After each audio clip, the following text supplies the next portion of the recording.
తులసి మొక్క. ఈ కథను రచించిన వారు శ్రీమతి జలంధర చంద్రమోహన్ గారు.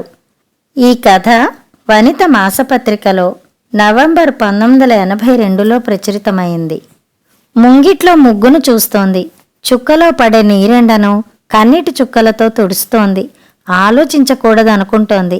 తల పక్కకు వాల్చింది.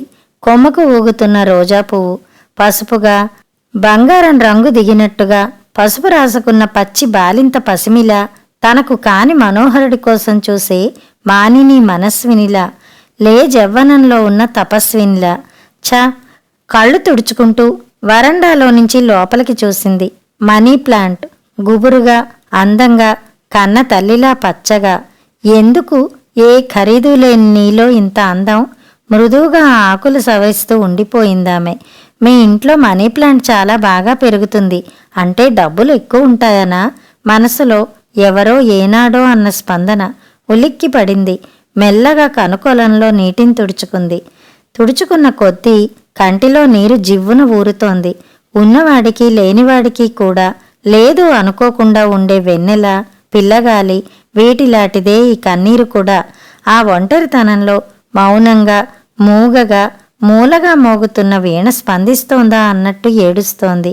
ఆమె భార్గవి. ప్రపంచం దృష్టిలో అదృష్టవంతురాలు, సంపాదనా పరురాలు, తల్లిదండ్రుల జీవన నావలో సుఖంగా ఒడ్డున చేర్చే తెరచాప, కష్టపడ్డ పోస్ట్ గ్రాడ్యుయేట్. కానీ వాటన్నింటికన్నా మించింది ఆమెను ఆమె గౌరవించుకునే గొప్ప శక్తి ఆమె దగ్గర ఉంది. అదే అందంగా బతకడం.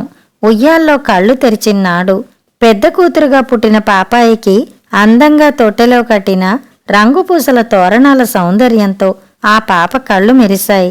చిన్నప్పటి నుంచి ప్లాస్టిక్ బకెట్లలో బుల్లి మొక్కలు పెంచేది. ఖాళీ సీసాల్లో పక్కింటి వాళ్ళ అక్వేరియంలో అడిగి 2 చేపలు తెచ్చి ఆ చేప పాపాయిలు నీలాల నీళ్ల మీద మిలమిలా కదులుతుంటే చూస్తూ కూర్చునేది. అమ్మ దెబ్బలు, తండ్రి చాలీచాలని వేతనంలో నుంచి వచ్చే విసుగు, చిన్నవాళ్లైన తమ్ముడు చెల్లెళ్ల పోట్లాటలు, ఇవన్నీ ఆకాశంలో చందమామను, చుక్కల్ని చూస్తూ మర్చిపోయేది. సరిపోని జీతాల బాధల్లో, సగం తిన్న రొట్టెలాంటి జీవితంలో ఎన్నో చేదు జ్ఞాపకాలు. కానీ ఇవన్నీ ఆమెను మానసికంగా అంటలేదు. కారణం ఇంతకన్నా గొప్ప జీవితం వస్తుందనుకోలేదు, ఆశపడలేదు. కానీ ఉన్న జీవితాన్ని బాగు చేసుకోవాలనిపించింది. చదువుకుంది. తన జీవితం ఇంట్లో వాళ్ళకు ఖర్చు పెట్టింది. పెళ్ళెప్పుడు చేసుకుంటావమ్మా, ఏ ముత్తైదువో అడిగితే చూద్దాం పిన్నిగారు అనేసేది నవ్వుతూ 25 ఏళ్లకు. ఇంకెప్పుడే నీ కలల రాజకుమారుణ్ణి చేపట్టేది? లక్షాధికారి కూతురు సృజన ఫారెన్ రిటర్న్ బావతో పెళ్లి కుదిరినప్పుడు అడిగింది. అప్పటికి భార్గవికి 30 ఏళ్ళు. ఎర్ర పట్టుచీర, నుదుట బాసికం, విచిత్రంగా మెరిసే మామిడి పిందెల హారం, అందంగా పెట్టిన మెహందీ. ఆ పెళ్లి కూతురు అందం చూసి ఆశ్చర్యమైపోయింది భార్గవి. ఏం మాట్లాడవే? చూద్దాం. ఆ కళ్ళకు కొంచెం సుతారంగా కాటుక దిద్దనా, కళ్ళు కొంచెం బావుంటాయి అంటూ ఐలైనర్ బ్రష్ అందుకుంటూ అడిగింది. మాట ఆపింది. అయినా ఎప్పుడూ ఇలా బొమ్మలా ఎలా ఉంటావే? ఏమిటో బాబు, పని పాట లేదు, పిల్లా జల్లా లేరు, తీరి కూర్చుని సుతారంగా సుకుమారంగా ఉండగలరు మీరంతా. నాబోటి వాళ్ళకెలా? అయినా పెళ్లి చేసుకోరాదా? నీ చెల్లెళ్ల పెళ్లి, తమ్ముడి పెళ్లి చేసేశారట కదా. బిఏలో క్లాస్మేట్ అరుణమ్మ ట్రైన్లో కనబడి అడిగింది ఒకప్పుడు. నవ్వేసింది. ఆ నవ్వులో దిగులు లేదు. ఈ మనుష్యులకు అర్థం కాని పరిస్థితుల మీద కొంచెం కోపం వచ్చింది. అయినా ఎవరి సమస్యలు వాళ్ళవి, ఎలా అర్థమవుతాయి మరొకరికి అనుకుంది. దానికి మేం పెళ్లి చేయలేమమ్మా, అంత మొండిది ప్రపంచంలో లేదు. తల్లి అందరికీ సర్ది చెబుతోంది తన భాషలో. తమ్ముడి పెళ్లిలో పెళ్లికొడుకు అక్కగారంటే వృద్ధురాలైన ఏ తెలుగు పండితురాల్లా ఉంటుందేమో అనుకుంటున్నా అందరికీ పోస్ట్ గ్రాడ్యుయేషన్ ఇచ్చిన డిగ్నిటీతో హాయిగా లేయండలాంటి భార్గవిని చూడగానే రకరకాల ఆలోచనలు వచ్చాయి. ఎన్నాళ్ళు వయస్సును దండగ పెట్టుకుంటావు? దిక్కులేని పిల్లలతో సతమతమవుతున్నాడు మావాడు. కట్టుకోరేదటే కోడలు పిల్ల అంటూ వరస కలిపింది ఒక మధ్య వయస్సు అత్తగారు. వద్దండి అంటూ పొడగాటి జడ వెనక్కి వేసుకుంటూ మల్లెచెండు సవరించుకుంటూ వెళ్ళిపోయింది. ఏదో ఉంది కథ. వయసు ఉడికిపోతున్నా వసంత కుసుమాకరం సేవించి యవ్వనాన్ని నిలుపుకోవాలని తపన పడే మన్మథరావులు అనుకున్నారు. ఆ తర్వాత ఒక సాయంత్రం అది 400 పంపుతోంది కాబట్టి దేహే అనకుండా బతుకుతున్నాం, లేకపోతే ఈ మొగ కుంకల మీద, ఈ కోడళ్ల మోచేతి నీళ్ల మీద ఆధారపడాల్సి వచ్చేది అంటూ దేవుడి కుందులు చప్పుడు వచ్చేట్లు పడేస్తూ కోడల మీద అక్కస అంతా వెళ్లబుచ్చుకుంటూ అంటున్న తల్లి మాటలకు విరక్తిగా నవ్వుకుంది భార్గవి. ఏమనుకుంటోంది అమ్మ? 20,000 కట్నం, కోరిన లాంఛనాలు ఇచ్చి ఈ ఇంట్లో అడుగుపెట్టిన మరదల్లో పని మనిషిని, వంట మనిషిని చూడాలన్న శాడిజం ఏమిటమ్మకు? కాని అమ్మ మాటల్లో చాలా విషయాలు అర్థమైనాయి. తనకు వచ్చే జీతంలో నాన్నకు పంపగా 400 సేవింగ్స్ బ్యాంక్ అకౌంట్ తీసేస్తే మిగతా 300కి తాను అధికారిని. ఈ ఆర్థిక త్యాగాలకన్నిటికీ అడ్డు చెప్పని పెళ్లికొడుకు దొరకాలంటే అది అయ్యే పనేం కాదు. ఆమె రంభ కాదు, రాగరాగిణి కాదు. కొంచెం అందం, మరికొంచెం సున్నితత్వం ఉన్న మామూలు ఆడపిల్ల, పరిస్థితులకు మారు మాట్లాడడం రాని మరో మధ్యతరగతి పిల్ల. నువ్వెవర్నైనా ప్రేమించావేమే? ప్రాణ స్నేహితురాలు రాధ సూటిగా చూస్తూ అడిగింది. ఆమె మౌనం మరో రకంగా అర్థమైంది రాధకు. ప్రేమ, నవ్వేసుకుంది భార్గవి. ప్రేమలో పడ్డానికి, ప్రేమించడానికి చాలా సాహసం, ఏమీ తెలియని ముగ్ధత్వం, ప్రేమించే మనిషి మీద గట్టి నమ్మకం ఉండాలి. వాటన్నిటికీ పరిస్థితులు అనుకూలించాలి. అవన్నీ తనకున్న అటువంటి వ్యక్తి ఉన్నాడన్న నమ్మకం లేదు.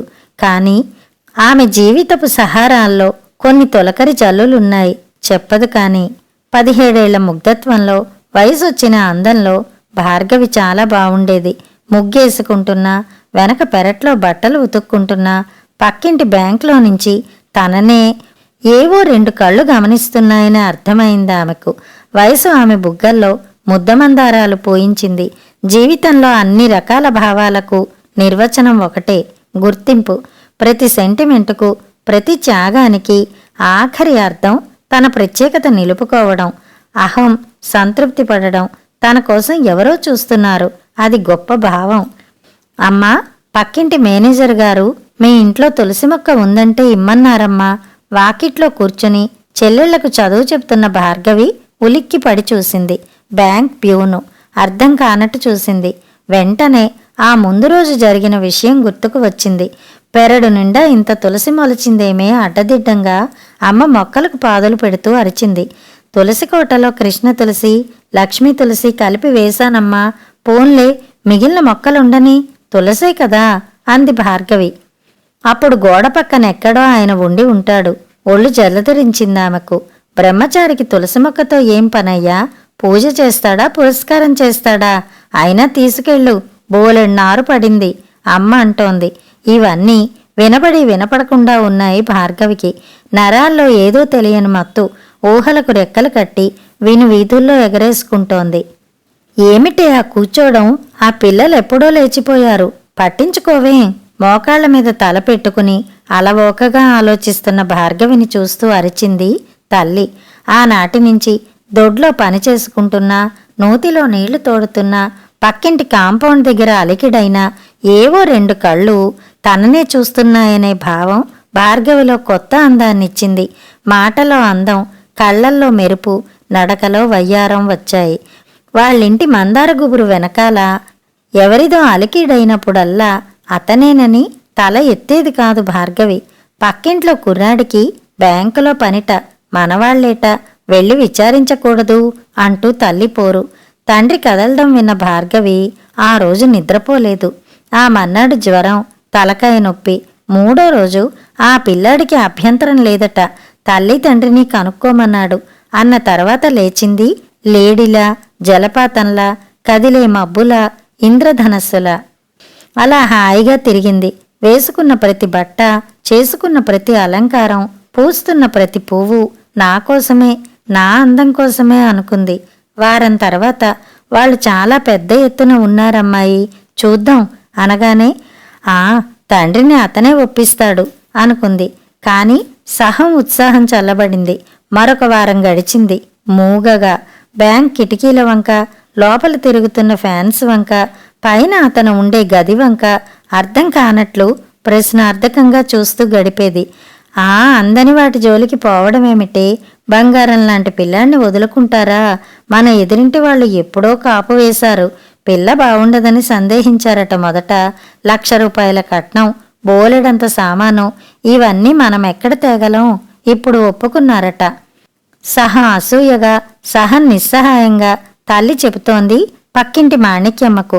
అయ్యో, బంగారం లాంటి పిల్ల మనమ్మాయి.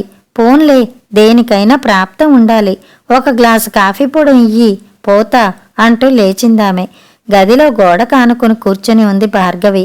అన్నీ వినబడుతున్నాయి. ప్రతి మాట ఆమెలో గుచ్చుకుంటోంది. ఎదురుగా ఉన్న పెద్ద వెంకటేశ్వర స్వామి పటం వంక చూస్తూ కూర్చుంది. కళ్లల్లో నీళ్లు సుళ్ళు తిరిగాయి. పెళ్లివారొచ్చి చూసిపోయి సంబంధం తప్పిపోయిందని తెలిసిన ప్రతి మధ్యతరగతి ఆడపిల్ల మన్నాటి నుంచి మళ్ళీ మామూలుగా ఉండాలి. బాధపడుతున్నట్టు తెలియకూడదు. తప్పదు, నన్ను అక్కర్లేదన్నారని దుఃఖపడి ఎదుటి వాళ్లకు చాటుతామేమోనని భయం. కాని ఎవరికీ చెప్పలేనిది ఆమెలో రగిలిపోతున్నది ఒకటే ప్రశ్న: ఏ రకంగా ఎదురింటి సరోజ తనకన్నా గొప్పది? ఒక్క డబ్బేనా ముఖ్యం? ఈ ఆలోచనకు చాలా కారణాలున్నాయి. వాళ్ళిద్దరూ ఎదురు బుదురిళ్లలో పెరిగారు. పట్టుపరికిణి కట్టుకుని, ఎలకతోక జడేసుకుని, ఢామ్మని జారిపడి ఏడుస్తూ పోయే సరోజకు పొందిగ్గా, నిదానంగా, బారెడి జడలో కనకాంబరం పూలతో మెరిసే కళ్లతో మెదిలే భార్గవికి ప్రతి క్షణం తెలియని పోటీ. ప్రతి విషయంలో భార్గవిదే పైచెయ్యి. మీ పిల్ల మా ఇంట్లో పుడితేనా అనేది సరోజ తల్లి. ఎదుగుతున్న ఇద్దరిలో ఏ కోసానా స్త్రీత్వం లేకుండా గడేకారిలా పెరిగింది సరోజ. ఓణీ నిలవదు, అలంకరణలో ఎక్కడా సౌలభ్యం లేదు. కాని భార్గవిలో అందముంది. ఆమె రసపిపాస ఆమెలో తెలియని సౌకుమార్యాలు మొగ్గతొడిగించేది. అందుకే భార్గవిని చూస్తే ఎందుకో తెలియని కోపం సరోజకు. అది ప్రతి మాటలో వెల్లడించేది. ఆమె అసూయను బయటకు చెప్పకపోయినా చాలా గర్వపడేది భార్గవి. కాని ఈనాడు తన సర్వస్వం ఆమెకున్న డబ్బు ముందు ఎందుకు పనికిరానివైపోయాయన్న చేదు నిజం అపశృతిలా స్పందించింది ఆమెలో. ఆనాటి కన్నీళ్లు, ఆ బాధ ఈనాటికి మర్చిపోలేదు. మీ తోట, దొడ్డి, ఇల్లు ఎంత అందంగా అట్టే పెడతారమ్మా, మా బాబుగారు ఎప్పుడూ మెచ్చుకుంటారు. మర్నాడు బ్యాంకు ప్యూను ఏదో మాటల్లో అమ్మకు చెప్తున్నాడు. ఏదోలే నాయనా, ఇవన్నీ ఎవరికి కావాలి?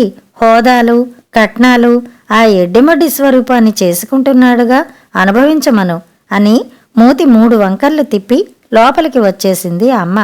రంగరంగ వైభవంగా ఆమె ఎదురుగానే ఆకాశమంత పందిరి, భూదేవంత అరుగు వేసి ఇన్కమ్ ట్యాక్స్ ఆఫీసర్ గారి అమ్మాయి పెళ్ళయింది. మర్యాదగా ఉండదు అంటూ అమ్మా నాన్న వెళ్లారు. కాని గుమ్మం కదల్లేదు భార్గవి. పెళ్లికి రాలేదే? 3 నిద్దర్లకి వెళుతున్నాం, చెప్పిపోదామని వచ్చాను. పెళ్ళపెళ్లాడే పట్టుచీరతో లోపలికి వచ్చింది సరోజ. తల్లో చామంతి పూలు, చేతి నిండా రకరకాల గాజులు, మెళ్ళో పేరు తెలియని నగలు. కాని పెళ్లి కళ బావుంది అనిపించింది భార్గవికి. ఈ నెక్లెసేనా? మా వారు తనే సెలెక్ట్ చేశారు. బావుందా అని ముందుకు వంగింది. నీలిరాళ్ల నక్షత్రాల నెక్లెస్ బావుంది. కాని మెడలేని సరోజ మెడలో అడ్డంగా పడిపోయింది. అదే నాకైతే ఆలోచించలేకపోయింది భార్గవి. అమ్మతో మాట్లాడి మా ఇంటికి రా, నే వచ్చిన తర్వాత అని కేకేసిపోయింది. ఆమె ప్రతి అడుగులోనూ నీకన్నా నేను గొప్ప, గెలిచాను చూసావా అన్న భావం కనిపిస్తూనే ఉంది. బావుండదని శ్రావణ మంగళవారం నోములకు వెళ్ళింది భార్గవి పేరంటానికి. ఆ ఎదురింటి భార్గవిని కూడా ఇద్దామని ప్రయత్నించారట మా అల్లుడికి. మన ఎదురుగా బయటపడర్లేండి. వాళ్ళు ఇచ్చే ముష్టి 3 కాసుల బంగారానికి, 3,000 కట్నానికి ఇంత రాజాలాంటి సంబంధం తెద్దామనా? ఏం చూసి? తళుకు బెళుకులు చూసి చేసుకోవలసిందే. సరోజ తల్లి పేరంటాళ్ల మధ్య అంటున్న మాటలు విని గిరుక్కున వెనక్కి తిరిగి వచ్చేసింది భార్గవి. గుండెల్లో దుఃఖం, కళ్ళు ఎర్రబడ్డాయి. డబ్బు డబ్బు డబ్బు, ఇది తప్ప మరేం లేదా? కచ్చా కోపం. ఏం చెయ్యాలో తెలియక తులసి ఆకులన్నీ దూసిపోసింది. అయ్యో, అదేం పనే? తల్లి తిట్లు ప్రారంభించింది. పిలిచారు కదా అని వెళ్ళామా? మన్ని ఎత్తి పొడిచిందట ఆవిడ. 4 పెట్టొచ్చాను చెప్పొద్దు, ఎవరి గొప్ప వాళ్ళది.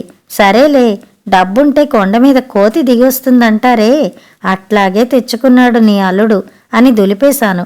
మండిపోయిందనుకో. సరే, ఆ తులసాకు మాల కట్టు, మెళ్ళో అన్నా వేద్దాం, పౌర్ణమి కూడా అంటూ లోపలికి వెళ్ళిపోయింది. మౌనంగా చెప్పిన పని చేసింది. తేముడు మెళ్ళో మాల వేసింది. ప్రతి ఆకులో ఆమె కన్నీటి బొట్లు ఐక్యమైపోయాయేమో. ఆనాటి నుంచి భార్గవి చదువే ధ్యాసగా పెట్టుకుంది. 2-3 సార్లు అతను సరోజ భర్తగా ఎదురుపడ్డా పలకరించలేదు. ఉద్యోగస్తురాలయింది. మళ్ళీ ఎప్పుడూ ఏడవలేదు భార్గవి. ఏడవలసిన అవసరం తెచ్చుకోలేదు. కాని ఈనాడు దుఃఖపడుతోంది 38 ఏళ్ల భార్గవి. కారణం, ట్రాన్స్ఫర్ మీద హైదరాబాద్ వచ్చింది భార్గవి. ఆఫీస్కి దగ్గరగా ఇల్లు ఉందని తెలిసి స్నేహితురాలతో చూద్దామని వెళ్ళింది. ఈ కొంప మనకేం సరిపోతుంది, కాస్త పెద్ద ఇల్లు చూడండి, ఆఫీసు వాళ్ళు ఇస్తున్నప్పుడు కక్కుర్తి దేనికి? ఎవరో ఇల్లాలు సాగదీస్తూ మాట్లాడుతోంది లోపల. ఎవరో తమబోటి వాళ్లే. నయం, ఆవిడకి ఇల్లు నచ్చలేదు అనుకుంటుండగానే బయటికి వచ్చింది ఆవిడ. గోడ కానుకుని నిలబడ్డ భార్గవి నిర్ఘాంతపోయింది. సరోజ లావుగా విచిత్రంగా తయారైంది. ముడేసుకుంది. అసలు వయసు కన్నా 10 ఏళ్లు పైబడ్డట్లుంది. అదే అశ్రద్ధ ఒంటి మీద.